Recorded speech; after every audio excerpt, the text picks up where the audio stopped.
Makanya Nabi pernah ngendikan aksaru ahlil jannah al-bulhu. Nanti penduduk surga terbanyak itu orang-orang bodoh.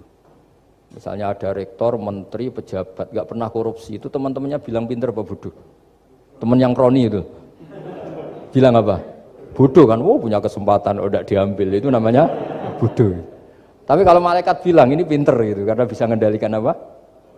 Nafsu. Nah, makanya kalau pertanyaannya gimana hukumnya orang bodoh yang mimpin?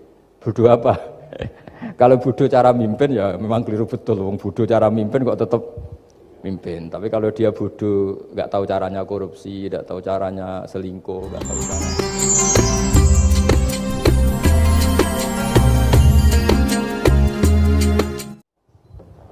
Begini ya, kalau bodoh dengan makna kita ini kan biasa mengkaji Quran ya, terutama kita yang di pesantren, yang dosen VAI atau siapa saja yang nekuni ilmu Quran. Ada sisi manusia itu punya sifat permanen yang oleh Allah disebut wa kanal insanu dzaluman jahula. Manusia itu banget bodohnya kata Allah. Sudah banget bodohnya, banget dolimnya.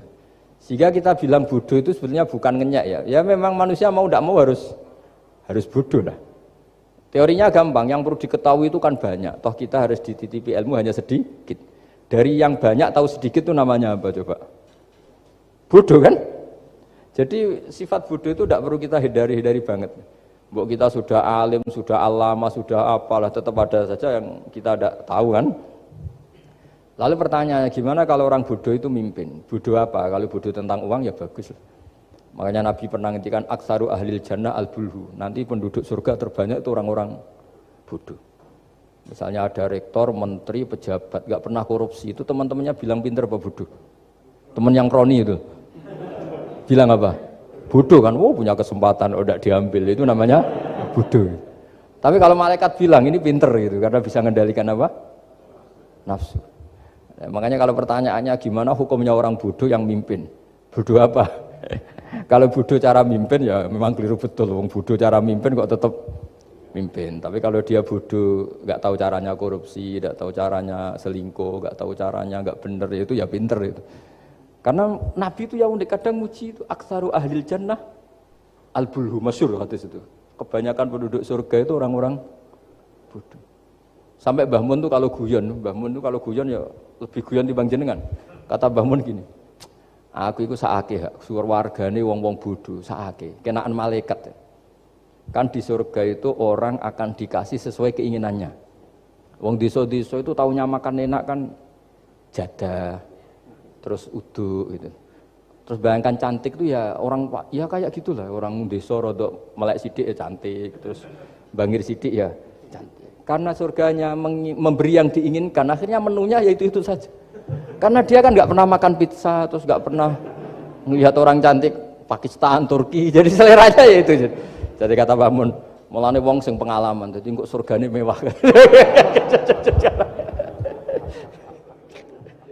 Itu kan bayangkan kamar mandi, mungkin ya kamar mandi di kampungnya kan itu udah bagus ini. Ya saya tidak tahu apa betul begitu apa enggak, ini guyon itu. Nah bodoh ya seperti itu. Jadi kalimat bodoh itu ada bodoh beneran, itu memang bener-bener bodoh. Tapi di beberapa ilmu tasawuf, bodoh itu kadang dipuji. Yaitu tadi aktaru ahlil jannah al-bulhu. Kebanyakan penduduk surga itu orang bodoh ya kayak kita. Kalau kita rektor atau menteri keuangan atau pejabat kok tidak korupsi, itu kata teman-teman KKN kita itu apa namanya? Bodoh kan, ada kesempatan kok enggak dimanfaatkan. Tapi kata orang-orang baik itu pinter. Pemimpin ya gitu Pak Rektor. Jadi saya merasakan jadi kiai. Saya itu enggak suka mimpin. Karena sebetulnya takut kalau orang ini tidak mandiri. Semua kok tanya kiai, semua tanya. Ya kadang orang sangat percayanya kiai itu ngasih nama anaknya saja tanya kiai, padahal bisa baca kitab. Kadang ya dia doktor dari Al-Azhar. Ya kamu itu ngalim kok nama saja tanya kiai, apa memang kamu nggak bisa? Wah biar barokah Gus kalau nama dari jenengan, ribet kan? Ini kan ribet.